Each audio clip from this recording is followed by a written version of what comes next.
Ladies and gentlemen, my name is Hugh Brady and I'm President of Imperial College London. It's my great pleasure to welcome you to Imperial for this celebration of UK-French collaboration in AI and technology. It's a tremendous honour to welcome His Excellency, the President of the French Republic, to our campus. I'm also delighted to welcome Minister Chapaz from the French Government, Ministers Kyle and Clark from the UK Government, and two global pioneers in AI research and entrepreneurship, Demis Hassabis and Arthur Mensch. President Macron, we are located in what is known as Albertopolis, which is named for Prince Albert, who in the 1850s used the proceeds of the Great Exhibition in Hyde Park to create what is now, or what was then, arguably one of the world's first innovation districts. The precinct is also affectionately known by many as the French Quarter of London because of the large French community and educational and cultural institutions near us. I should add that Imperial's new White City Deep Tech campus, which is just a few miles from here, sits on the site of the UK-France exhibition of Science, Arts and Industry in 1908, or held in 1908, which was the first collaborative international exhibition hosted by our two nations and which attracted over 8 million visitors. Mr. President, Imperial is somewhat unique among the world's top-ranked universities by virtue of our focus on science, technology, engineering, medicine and business, so-called STEM-B. Our founding mission, and I quote, was to be useful, which I think was a wonderful understatement of everything that Imperial has and continues to achieve through its education, its research, its innovation and its entrepreneurial activities. Every day our students, our staff and our partners come together to interrogate the forces that shape our world, and we use that knowledge to tackle the biggest challenges facing humanity. Mr. President, we warmly welcome your leadership, along with that of Prime Minister Starmer, in championing science and technology collaboration through this UK-France summit. At Imperial, we're very proud of our long history of collaboration with France, and we're acutely aware that it's only by combining our research capabilities and by closer collaboration with other European and international partners that we come close to the scale and impact of the very big research ecosystems of USA and China. We are especially proud of our deep bilateral partnership with CNRS, and here I should acknowledge the invaluable support of the CNRS Chair and CEO, and indeed my good friend Antoine Petit, who joins us here today. We're delighted that today's event also marks the launch of the Imperial CNRS Ayrton Blériot Engineering Lab, shortened to ABLE. The lab is named for the British physicist Hertha Ayrton, the first woman elected to the Institution of Electrical Engineers, and French aviator Louis Blériot, who made the first successful flight, of course, across the English Channel in 1909. And fittingly, this international research lab is designed to harness the power of AI, of emerging technologies and of engineering to tackle the grand challenges of sustainability and resilience. As you, Mr. President, and Prime Minister Starmer have highlighted, AI has the potential to transform our economies and our societies for the better. So we're especially pleased, as an institution that hosts over 500 AI researchers and indeed recently launched a new school of convergent science focused on human and artificial intelligence. We're particularly pleased to be hosting this AI and tech discussion today. I'm looking forward to what I know will be a hugely insightful discussion. And it's first my pleasure to hand over to another very strong advocate for the potential of AI, Dr. Peter Kyle, Secretary of State for Science, Innovation and Technology. Peter.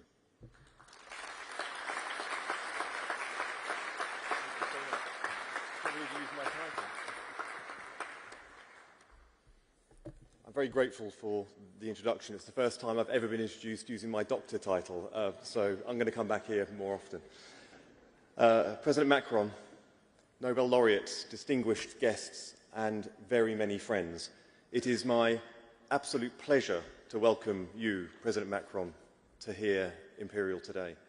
Mr. President, we met briefly at the successful AI Summit in Paris earlier this year. Your speech to Parliament yesterday was both inspirational but also instructive on the need to invest in key technologies of the future, including AI, space and quantum. The UK and France are Europe's two leading tech and AI nations. Our collaborations and cooperation, our indeed friendship, strengthens our mutual endeavour. Britain's tech sector is worth $1.2 trillion, home to 170 unicorns in a world of fierce competition, increasing conflict and uncertainty. It is essential that Britain and France collaborate and cooperate to the mutual benefit of our people, our industry, and indeed the continent itself. As like-minded allies, we must work together in the race for development of critical technologies. Otherwise, we will lose out to our adversaries.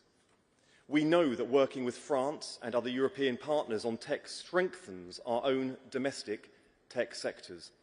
That's why we're launching a supercomputer partnership between the Bristol Centre for Supercomputing, the home of Isambard AI, and the leading French AI factory, Gency. That partnership supports the AI Opportunities Action Plan, turbocharging breakthroughs in AI, transforming public services, and improving lives. It's why we are developing the AI Research Partnership between Oxford, Cambridge, and the Southleigh Cluster to focus on advancing AI research, education, and innovation, strengthening our common research capabilities and contributing to the wider AI landscape. It's why the UK joined the Euro High Performance Computing Partnership just last year as part of our integration into Horizon Europe, expanding European collaboration on compute. This will enable the UK and French researchers to build larger, more complex AI models, shortening development cycles, accelerating innovation, and creating high-skilled jobs across both countries. And it's why we value deepening collaboration between our respective AI security institutes. And we are building on our close relationships in civil defence institutions, including NATO. We are forging new partnerships for delivering spaceports. We're collecting data to observe the effects on climate change. And we are building resilient and innovative positioning, navigation, timing systems to contribute towards European collective security. The United Kingdom government recently allocated £86 billion for research and development, to fund innovations from new drug treatments to AI breakthroughs, to grow the UK economy. And I am pleased to see that our confidence in Britain's potential is shared by French investors and the UK's AI sector. The aerospace and defence giant Thales is announcing £40 million of AI-focused R&D investment. Innovate startups like Command AI are investing £35 million in the UK, helping secure the defence capabilities, and Mistral are doubling their office space and their work programme in London. At the same time, British tech companies are winning tens of millions of pounds in significant contracts with France. Corporates, safeguarding jobs and driving economic growth here at home, including Synthesia's new partnership with Decathlon to create new AI avatar labs. 11 Labs collaboration with TV stations like M6 and TV 5 Monde, and Darktrace's contract with GL Events, a French major events operator. Thank you again, Mr. Macron, Mr. President, for honouring us today with your presence. It is my deepest and most sincere wish that our two nations continue working together to deepen our science and our technology partnership and to unlock ever greater opportunities for both of our nations. Thank you.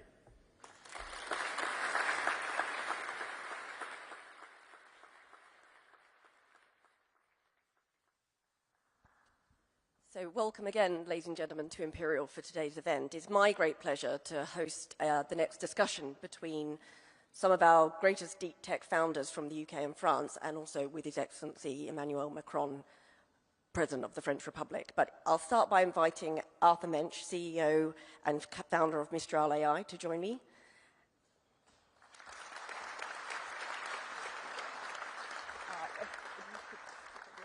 And then I'd like to invite Sir Demis Hassabis, co-founder and CEO of Google DeepMind and Nobel laureate.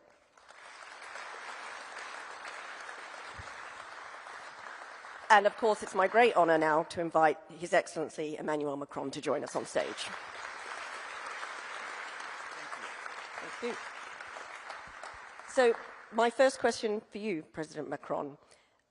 From Louis Pisan's influential work on the development of TCP and the IP protocol to Alan Turing's foundations of computing, France and UK have always been global leaders in technological progress. How do you see the strengths of France being built upon to continue that progress, to continue to compete globally as the technological race really builds across the world?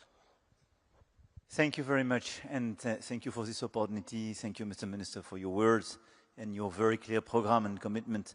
And thank you, Mr. President, for hosting us and welcoming us in your university. And I think the title you decided to adopt, I mean, from science to growth, is a very good one, and is probably the best answer to your question. When we look at the challenge, it's clear that I think it's not just because I'm here, but UK and France are probably the two nations to be part of the race and leading the race in Europe. But we are lagging behind, both the US and China. Let's be lucid. And the big question for all of us is how to be part of the competition and indeed to de-risk our model and not to be dependent on US or Chinese solutions. And the first one is science, science, science.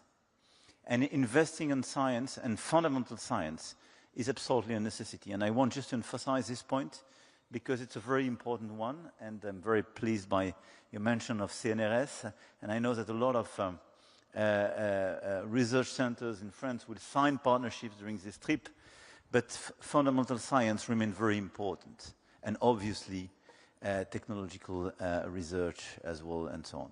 The second point is training people. I think our two countries have the chance and the merit to train a lot of data scientists, mathematicians, and so on. So we have the skills, and we were used to train these skills. And we have to follow up and increase. And part of the AI program we have, and since 2018, the first AI plan, very clearly we launched additional training programs in order to have more and more talents, because it's clear that it is one of the critical issues. The third point is to be sure that we have the right ecosystem. And this is here the perfect illustration of what we need. Having public and private labs, but having large companies working with these labs, with startups, and an innovative ecosystem. And I think our two countries are probably the best-in-class ecosystem in Europe. But we are still lagging behind the US as well, if we are totally honest, by the necessity we have to increase the number of startups, but to have much more scale-up opportunities, because the level of our tickets remain clearly behind what is on the US side. And this is why I think we need this big AI program on both sides of the channel. But this is why we need a proper European approach. And capital market union for the European Union, but all the links and capital markets is beyond borders. But having a real financing ecosystem to be able to finance much more our innovation, and especially those who are very demanding in terms of capital, is absolutely critical. And as long as we will be too much dependent on investors in the US or big public and private investment in China, it will be very difficult to consolidate a proper European ecosystem and a Franco-British ecosystem. So a better integration and the scale-up of our financing solutions is absolutely critical. The fourth point is about the infrastructure. You mentioned the AI summit. We all announced, completely crazy figures when you are normal people. I mean, when you have just for one project, one plant, something like a dozen of billion euro being invested. But what we need is clearly computing capacities. And as Europeans, we're still dependent on the computing capacities. And for these guys to train their model, I mean, it was very difficult to be just to rely on our own computing capacity, because where we represent 20% of the requests, we had 3 to 5% of the capacities.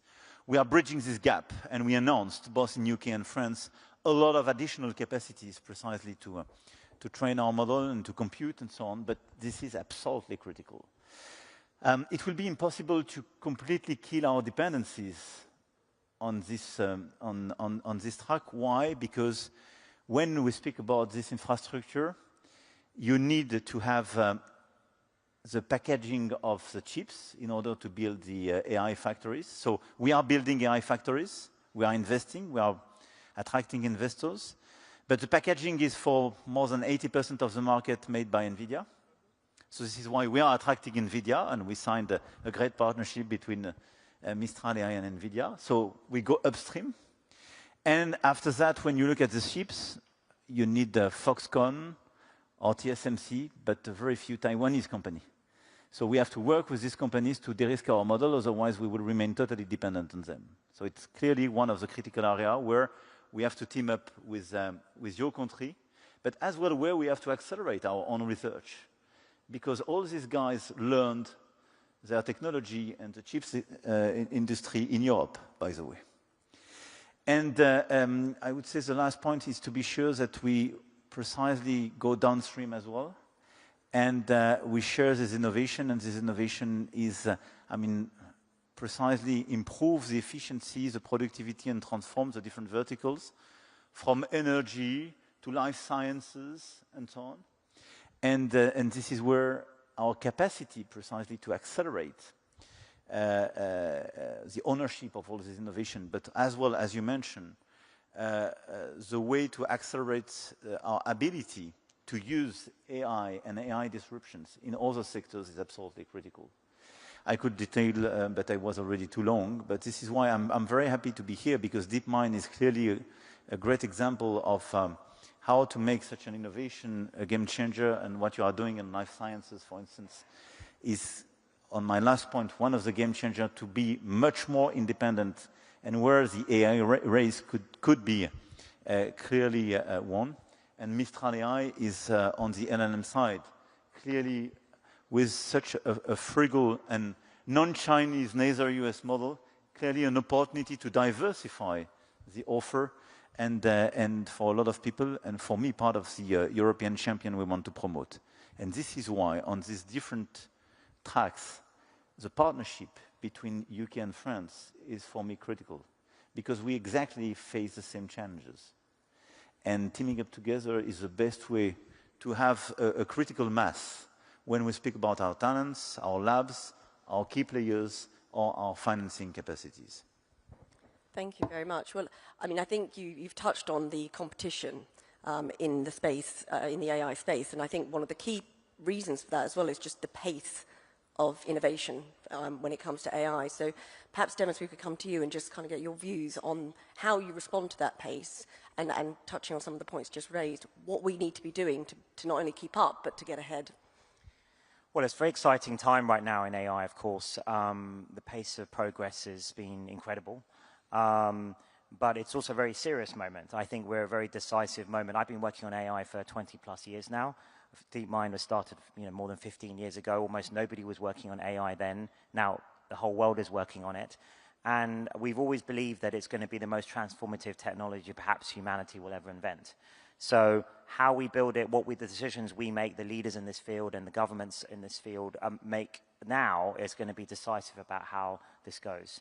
And I'm very excited about applying AI to science and using it to accelerate scientific discovery in medicine. That's why I spent my whole career working on AI. And we're making great progress on that front. But it's a dual-use technology, and there are risks too. And I think, you know, I'd love to see more dialogue at the international level about agreeing things like minimum standards for how we want these AI systems to work. And I've been saying for a long time, and we've been talking with President Macron for a long time, you know, maybe even 10 years ago now, about if you want to influence how this debate goes on the global scale, you have to also be in the lead technically, to have a seat at the table. And I think the UK and France and a few other like-minded countries, perhaps like Canada and Switzerland, you know, I think if we band together with the same values, we can form a counterweight to the two global superpowers and influence the debate at the global stage. And I think that's very important to have that voice, given that this technology is going to affect everyone in the world. Thank you very much. Arthur, if I could come to you on a similar point again, addressing this idea that the pace of innovation is something that is both a challenge and an opportunity, and how you at Mistral AI think about that and respond to that. Well, one of the premises of starting Mistral AI has been to commit to open science and bring open source models to the world. And it's interesting to note that we actually started the company as a French and British company, as we incorporated the two companies almost at the same time. We had a workforce here very quickly. And to Demi's points, we need, as countries, to have a seat at the table to innovate. If you don't innovate, you're down to regulating, and then it's a little less interesting, and you have less of a say in how we use the technology. And so our approach there is to leverage the power of the two countries when it comes to training people and to have great scientists. And by committing to the open technology and building a business on top, building an enterprise business on top, we've been able to, I think, accelerate and change a bit the way the field were thinking about this issue of having enough transparency around the models, having enough access, ability to change them. And what we see is that with the models that we've released, starting in 2023, the academic world has been able to use them quite extensively. Actually, we've never had as much citations as with Mistral 7B, which is the first model we released. And the reason for that is that it's sufficiently small for scientists working in university to work on them and to do studies. And so we found that by committing to open source and by doing it more than what the US can do, the US is always a bit struggling whether they should do it or not because they have this competition with China, which we have a little less. By committing to this open technology, we've been able to spread science and to have a lot of new scientists work on that technology, and sometimes they came to us and started to work with us. Thank you very much. I think the open source debate is going to continue and be an important policy area that we're going to need to balance. I think we've talked about the need for science and really allowing science to innovate and talking about how AI itself can help with that. I think the next question is, how do we get some of these great breakthroughs to market? So how do we have science for growth? Mr. President, perhaps you could say something about how France is approaching some of these challenges about translating these great breakthroughs from science, from the lab, and getting them to market. I mean, it's been our key challenges for decades, I would say. And historically, we were not the best in class, to be totally transparent with you. And during many years, we had this feature to be quite good in some key fundamental science, or quite good in our in Polytechnique, in RIA, CNRS, and challenged by some others in terms of tech transfer. I think during the past 2 to 3 decades, we did improve our ecosystem by creating the flexibilities and the facilities in order to improve the tech transfer, to fix the IP regulations, and to create flexibilities for researchers and so on. And for me, it's, as always, a question of ecosystem and role model. And the question is, as long as in your labs, in your universities, you are just surrounded by people being 100% in academics, you don't have incentives or role model which will create incentives precisely to bring your innovation to the market. Now the situation is totally different. So we passed laws, changed our regulations, I would say at the beginning of the century. But during the past decade, there is a big transformation. And thanks to the French tech, I have some of the French tech people here, but we launched this brand 10 years ago now. And we have this ecosystem not just in France, but everywhere in the world. And it's very inspiring, I would say. And some of the French tech people are not coming from universities. Some are not coming from a big disruption, but some are coming from fundamental research. But it creates an ecosystem and some role models, and it creates a lot of incentives for people, for young people, students, PhD, postdocs, precisely to try to see how they can bring their research in the market in order to get precisely scale and pace. And I think it's, for me, as policymakers, what we have to do is to create the maximum level of flexibilities. So we have to allow those who want to stay and be involved in fundamental research to stay and to be competitive. And this is where we are working very hard, because we are improving the model and we will pass additional stuff in order to be more competitive, in order to keep our talents on fundamental research and universities as well. But we have to create flexibilities to allow them who want precisely to exit in a certain way, or launch a startup, or launch a contract with the private sector, to transform what is fundamental research in an innovation, a company, and I hope tomorrow a large company. So we did improve the ecosystem. We are still improving it. My second point is clearly about financing. I already mentioned it, but I think this is a game changer. And this is why what was done during the past few years with QTI and some others, because we had private financiers launching precisely some additional scale. We had this TB fund, and we tried to accelerate the funding in innovation is as well critical. I was going to come to you next, Demis, to sort of say, what, as a world-leading deep tech founder, what do you think are still the big challenges, the big hurdles that we need to get out of the way to allow innovation to really flourish? Well, look, I think the good news is we have, you know, the UK and France specifically, but also in the EU, is we have world-class talent and world-class universities like Imperial, like where we're here. So the talent's always been here, and I've always been a big believer in that. Part of the issue is the ecosystem, as the Mr. President says, and that's getting better. So access to capital, like 15 years ago, was very difficult to start up any deep tech company here. But we've had some proven successes now, and DeepMind's been part of that. And I think that part's got better. What we need is really grand ambitions. People are really ambitious, like Arthur, to go for it. And we've shown that it's possible. And I think that there's sort of, this was a lack of role models maybe 20 years ago. Now we have some, and increasingly the next generation as well.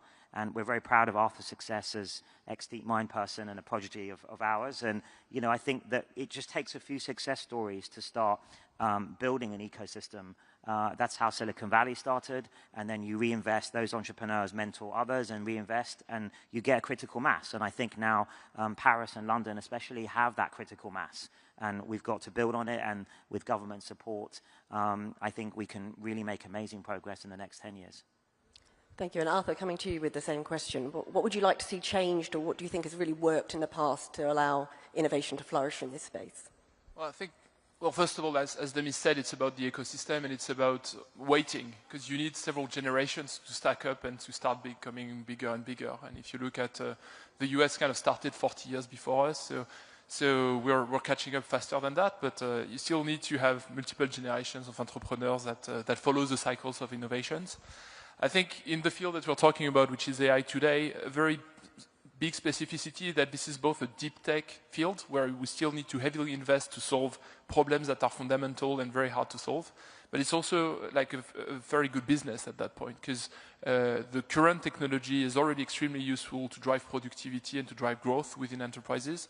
And so that's both an opportunity and a challenge for us, because on one side we need to continue to invest on deep tech and to remain competitive and to invent new technology.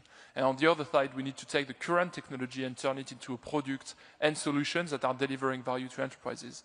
And so we need to think about it from first principles, but the good thing is that it also allows to have new sources of financing, because there's growth involved. What that means is that there's a meaningful business model, and it justifies doing these deep tech investments in AI, which maybe 15 years ago were a little harder to justify. And so in a way, the field of AI has moved to something that is quite comparable to biotech, where you invest a lot and you also have a business model down the line. So that's great opportunity. That also creates a lot of competition, because obviously you have multiple companies that are doing both a business and technology. And so that's why we're seeing that acceleration in progress today. Thank you very much. And look, I think what's very clear to me is there's a lot of common challenges and opportunities across both France and the UK, and a lot of the suggestions that are coming from the panel are the sorts of interventions the UK government has been making to address some of these challenges. I'd like to sort of move a bit to recognising that AI is really a cross-border technology. It's a global technology, and Mr. President, I'd be interested in your views as to how Europe approaches building a sort of innovation ecosystem and unlocks the potential of AI, referring back a little bit to your comments earlier about the other countries who we're competing against in this space. No, I totally agree with you. This is clearly a cross-border innovation, and it's not just, I mean, AI cannot be seen as an economic sector. This is a big transformation which will impact all the potential sectors by itself, and is a change in depth of the economic structure, and by the nexus with different sectors like life sciences, energy, and so on, clearly will guide us to breakthrough innovations. So there is no other way than looking at AI as a global trend. The problem when you look, and it has what we have to preserve, because it's very important to preserve the global approach, because this is the most efficient way to deal with our key issues. And if we want to fix our energy challenges, our life science challenges, we have to bring all the potential brains and innovations all together at a global scale. The difficulty is we are facing some exclusivity of in some key pillars or key blocks of the value chain. And this is where we have, I mentioned that yesterday in my speech at Westminster, but I spoke about de-risking. But it's exactly what is at stake. I don't want to decouple Europe and European perspective with the rest of the world. It doesn't make sense. But just, we should look very lucidly at the world, which is ours today. Are we sure that all the countries in this world will be super cooperative with us, and the day you have a breakthrough innovation, we'll say, okay, this is a global innovation, open science? No, I have no doubt.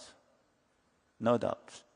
Let's look at what will happen on the pharma companies in the days and weeks to come with our good US friends. Nobody 2 years ago would have imagined what is happening today on tariffs and trade. And if we are totally lucid, today we are too much dependent in terms of computing capacities. Too much. So clearly we have to work very hard. So we need to facilitate and clearly endorse the fact this is a global approach and this is a cross-border innovation trend, AI. But we have to de-risk ourselves on computing capacities, number one. We have to de-risk ourselves on chips, because we are too much dependent on some Taiwanese companies. And we have to build our own capacities on energy. I didn't mention that, but it's absolutely critical. We are good partners on energy with your country, and tomorrow in the summit we will revert on this critical issue. But if you don't produce on the long range low carbon, pilotable and competitive energy, you have no chance to be part of the race. Because having computing capacities in a data center is super demanding in terms of energy. And one of the big advantages we have in France is that in 2024, we exported 90 terawatt-hour, largely based on the historical nuclear program. So it's one of the key items, and at the European scale, we have clearly to follow up our strategy to produce much more low-carbon, pilotable electricity. And it's part of the game. And fourth is on talents. We are training a lot of talents. This is part of our advantages. We mentioned that, three of us. But let's be honest. A lot of our talents are attracted in other places. So it's very important to deploy the good policies in order to keep them with us, or create the good incentives to bring them back at home. And what's happening in the US as well regarding science, I think is a good momentum. I don't want to be cynical with that, because this is terrible for science, for climate, and so on. But offering, as Europeans,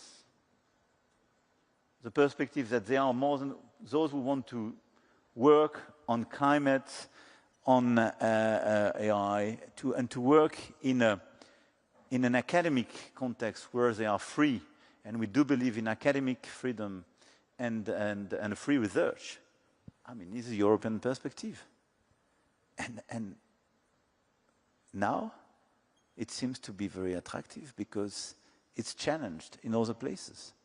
So here are some critical elements where, even if this is a global approach, we should not be too naive. And there is a little bit our model, and this is where we have to work together because we are exactly put in the same situation. And let me share with you a very politically incorrect issue post-Brexit in this country. But if I followed properly the narrative of the Brexit, the whole story was to say it will be much easier to fix our problems without the EU.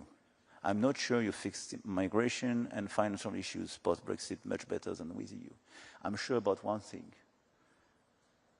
Having closer links is the best way to fix our critical issues on research, science, AI, and so on. Ready. And this is why I think I don't have the feeling that the US are embracing you, saying you are my best friend and I will give you super perspective.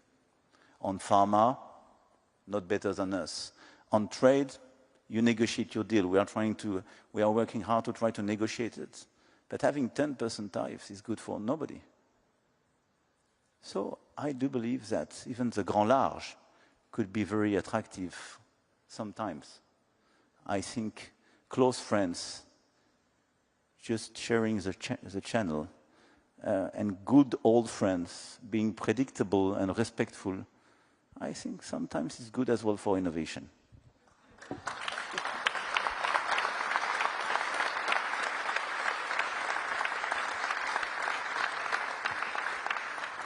I was about to say that I'm sure I speak on behalf of everyone in this room to say we're absolutely delighted to be reassociated with Horizon Europe on behalf of the research and innovation community.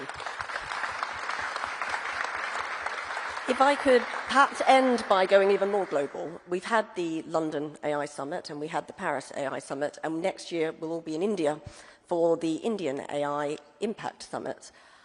If I could start with you, Arthur, and come down the line, it would be great to end with an understanding of what you want to see on the agenda and what you hope the outcomes of that summit are. I think we need to start thinking about how AI is affecting democracies and how this technology, which brings a lot of benefits, can be used both ways when it comes to addressing citizens' needs. And so what we've started to do as a company is to really work with public services to put the technology into the hands of citizens. But there are also ways in which this technology can be used as an influence tool in a way that might be not transparent enough for the upcoming elections. And so I would like to see that being put on the agenda personally, because I think it's going to have effects on the upcoming elections. I think it's a risk that is accelerated by some form of concentration of power by a few American companies. And so we need to look into that, and we need to make sure that we have enough transparency there. It's one aspect. And then I would say, again, look at the benefits, look at specifically in India how that could be helpful. I'm thinking about this is a technology that can facilitate access to services, including healthcare services, including better employment, having a better connection to the state and a better acceptance of the state rules as well, can be really facilitated by AI, and we can dive into it more and have very precise proposals that are grounded into the science that we've done. Thank you. And Demis? Look, I think the first two, the Bletchley Park and the Paris summits were very successful, and I think very looking forward to the next India summit. This kind of international dialogue is critical, I think, for AI, and I think I agree with everything that the President said about it's great to see UK, France, and UK-EU cooperation rising. I think that's going to be incredibly important in many fields, but especially AI, to, these shared value systems we have, trying to balance the opportunities with the risks in a sensible way. We always talk about being bold with the opportunities in science and medicine. It's going to be incredible things in energy that AI is going to bring, and we have to embrace that economically and scientifically. But we've also got to deploy it in a responsible way for the benefit of the world. And I think the UK and France and convening those two summits and the next one have got a big part to play in that. So really looking forward to the next one. Thank you. And Mr. President, if we could hear your views for the summit. Look, I totally share what was just said. I think the first, the relevance of this summit was to have a global discussion. And I think it's very important not to divide this world between North and South and to have US on one side, China on the other side, and the rest of the world, I would say. And I think this series of global discussions, first, allow people to team up in a certain way, share the same views about opportunities, but as well the main concerns. This is as well a unique opportunity to have exchanges between researchers, academics, entrepreneurs, investors, and policymakers. And this is a relevant ecosystem at a global scale if we want clearly to guide, if it's possible to guide, but as well to accompany the AI innovations where we want, by the way. And to resynchronize our agenda, because we see some differences in different parts of the world between innovation, regulation, total absence of regulation, and so on. And it's important if we want precisely to be part of this race, but as well to have an AI at the service of humanity, to share this discussion and to be sure first that AI by design, in a certain way, goes in the right direction, and that the policymakers have the sufficient level of ownership and understanding of all these innovations, and to try to see together how to build the most efficient and ethical ecosystem. So having a unique discussions on so many topics, and the same discussion from India to Canada is for me very important. So this is why I'm very excited as my two friends with this perspective of this new summit in India. And I want to thank you, by the way, because you launched the first edition in UK, and it was very important. And this cooperation is absolutely critical between not just both of us, but globally speaking. Well, thank you very much. And I think it's clear these conversations can and must continue. I would like you to thank our panel for what I hope you found was a fascinating discussion on the future of AI innovation, and I think as well that demonstrated just how important it is for policymakers and innovators to be talking to each other as we navigate what is really quite an exciting but also very challenging new technology. So if you put your hands together, please, to thank our panel.